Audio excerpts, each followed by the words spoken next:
Hi and welcome to a review episode of Back to the Sofa. It's just me today, so you have to listen to my voice without my amazing co-hosts Nikki and Manny.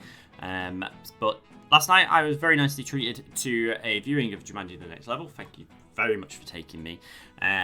So we're just going to jump straight in and do a review on this movie.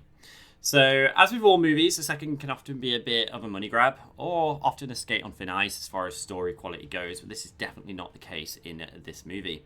It features Dwayne Johnson, Jack Black, Kevin Hart, and Karen Gillan, but they are also accompanied by Nick Jonas, Awkwafina, I hope I said that right, and the legendary Danny DeVito and Danny Glover, and it certainly did not disappoint. We very soon head back into the mystery game of Jumanji, where Martha, Fridge and Bethany re-enter in search of Spencer, who went in alone before them, on a quest to kind of re-find himself from the previous movie, as in this one he's kind of lost his way again.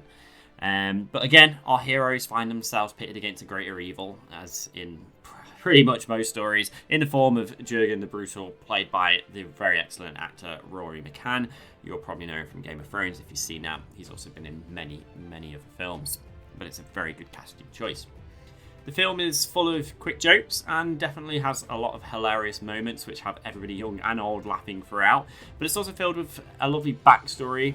Obviously, it has the typical romance story in the background, but it also has the meaning of what it is to grow old, which I thought really was a really nice add-on. A lot of movies don't really talk about that, and they kind of stay away from that. But for Danny DeVito and Danny Glover to kind of go on that journey in that movie, it was very, very nice to see. But yeah, it could have struggled to produce something exciting, but it was actually very, very good. I would like to highlight the skills of each actor and actress. Of course, they were all excellent and they did very well. But they especially did very well to portray different versions of their Jumanji characters, which was very impressive.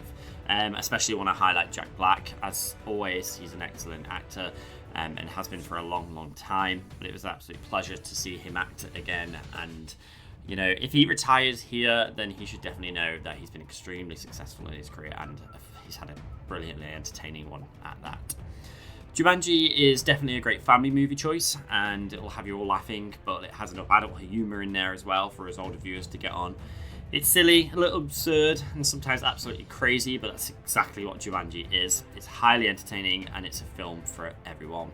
If you are looking for something to watch with your kids, or you just want an excuse to go to the cinema and see something a little less serious than 1917 or The Gentleman, then perhaps this movie is the one for you.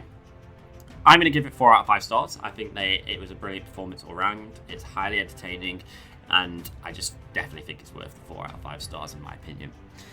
So that's it for this review. Short and sharp, but that's how I'm going to try and keep our review episodes. Please feel free to check out the podcast on Spotify or iTunes. We try and do weekly episodes if we can, but sometimes it's too weekly. Also keep tuned on here on YouTube as well if you're watching on YouTube, or if you're listening on the podcast sites, and we also do have a YouTube where this will also appear as well, and more of these throughout the year hopefully. Thank you very much for listening, and we will see you next time on Back to the Sofa.